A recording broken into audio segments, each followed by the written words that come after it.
السلام عليكم ورحمة الله وبركاته. حامدا ومصليا على رسوله الكريم. أما بعد, thank you very much for joining and apologies for the slight delay. So I'll just start with a brief recap of what we've done so far. So we've been looking at the capitalist economic system vis-a-vis the Islamic economic system, and we talked about the three components of every economic system, which are the worldview, the goals, and the strategy. So for the capitalist economic system, in the first week, we started looking at the worldview, and we discussed the European worldview and the shift from a religious worldview to a secular worldview, starting with the Reformation and the scientific revolution, and finally culminating in the Enlightenment, where Europe was fully secularized and religion was relegated to the margins. And once religion was out of the picture, then that void was filled by materialist philosophies. So we had the social, political, and economic philosophies based on human reason, and and one of those economic philosophy was the philosophy of capitalism, which is also called as classical economics. So we looked at some of the main ideas of this worldview. We had the idea of laissez-faire, and we said this is coming from the scientific revolution, from the ideas of Francis Bacon and Newton, where the idea was we need to basically study economics as it is, and not try to intervene. So the government does not have a role in economics, just as the solar system, the planetary system, is working using the laws of motion. So there is no need of intervention in that aspect. So similarly, there is no need of any intervention in economics. So the scientific revolution and the scientific method had a profound impact on classical economics. Also, we saw that utility is a very important aspect of the classical economics. And this is the idea that humans need to maximize their satisfaction. And this is the basis of the capitalist system. And this goes into the input of the consumer preference. And basically, once consumers demand something to satisfy, then the producers produce to fulfill that demand. And also, the capitalist worldview had other ideas like self-interest, the idea of rational economic man, the Homo economicus, also the idea of Darwinism, of cutthroat competition, and so on and so forth. So after that, we looked at the goals of capitalism, and we said since humans are material and God and religious concerns were no longer important, the focus of the economic focus was shifted from spiritual and social concerns to material concerns, and the idea was the wants have to be maximized, and that's possible only through more and more production of goods and services. So capitalism focuses on the expansion of production to meet the unlimited needs and wants of the consumers.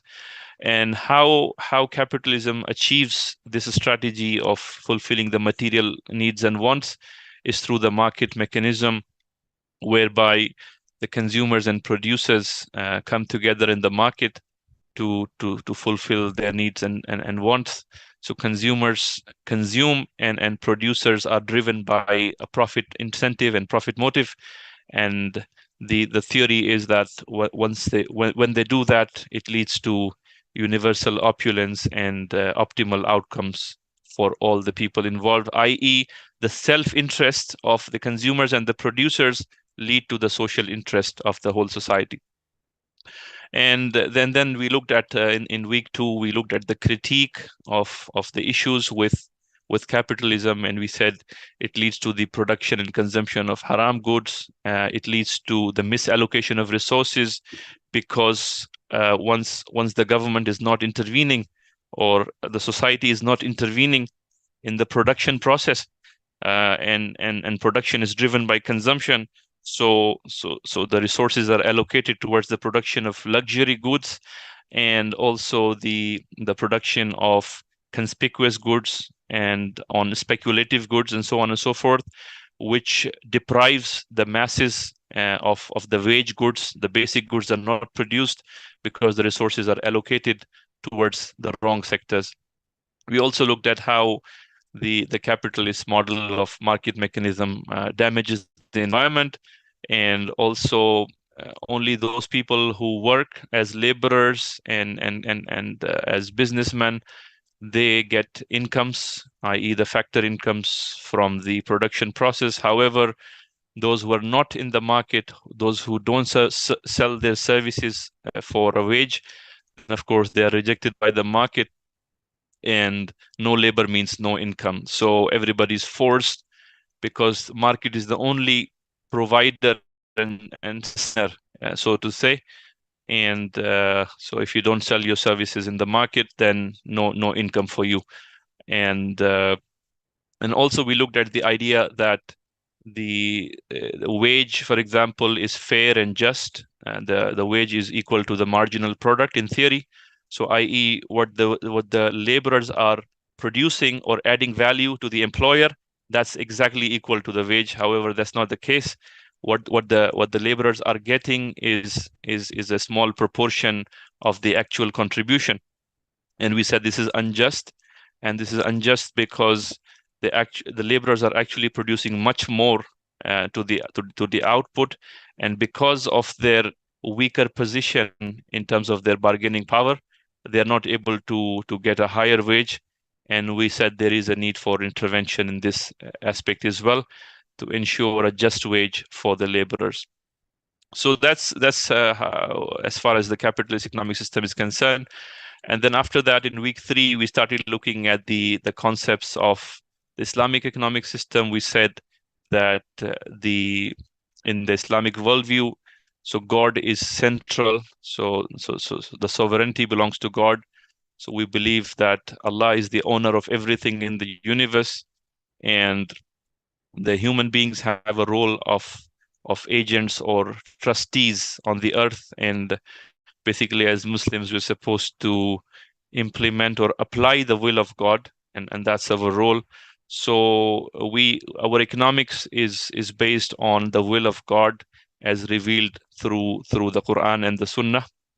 And we looked at some other concepts. So as opposed to the maximization of utility, we have the concept of maslaha, the well-being in this life and the next. And we looked at some of the examples and quotes from scholars saying that the maqsad, the maqsad of Sharia, the ultimate maqsad is is falah of the human beings in this life and the next. We looked at Imam Ghazali, Shatibi, and so on and so forth. So also, we emphasize the importance of the Islamic personality, who has the Islamic man has material needs as well as spiritual and moral and social needs. And of course, in an Islamic economic system, those needs also need to be considered.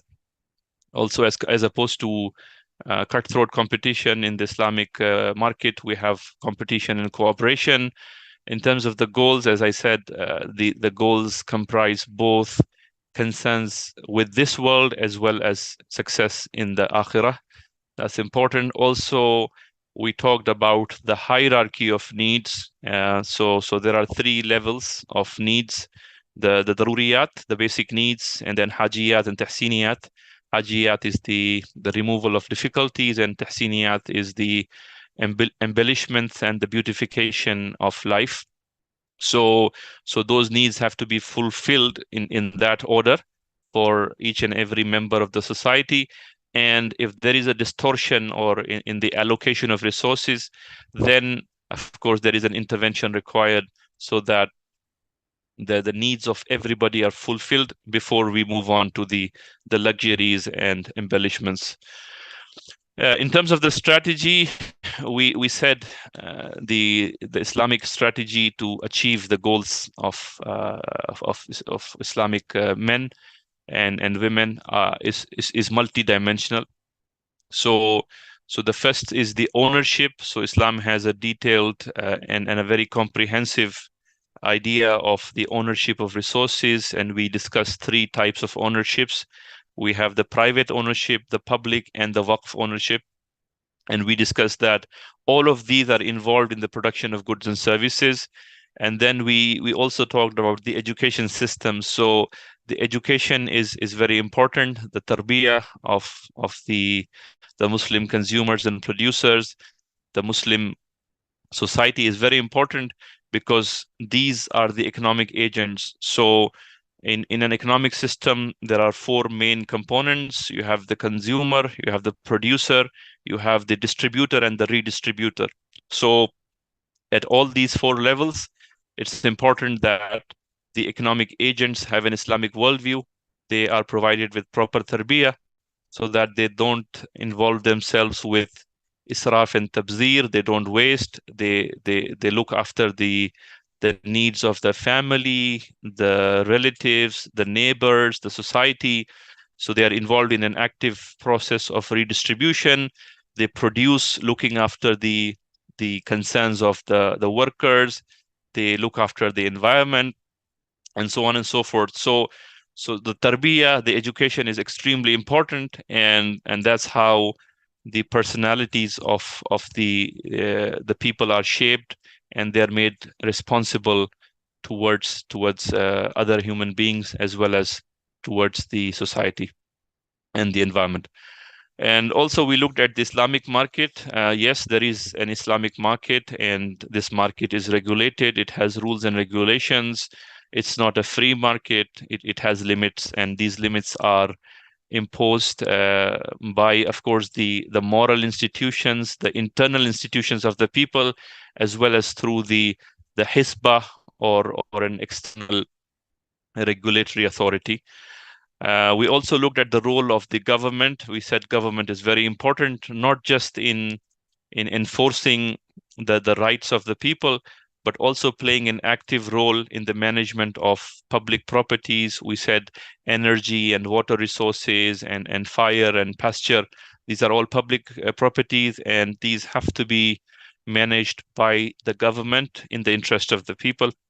And finally, we said the Islamic approach also requires economic and financial restructuring, which means a prohibition of riba, maisir, gharar, speculation, gambling, and the prohibition of interest.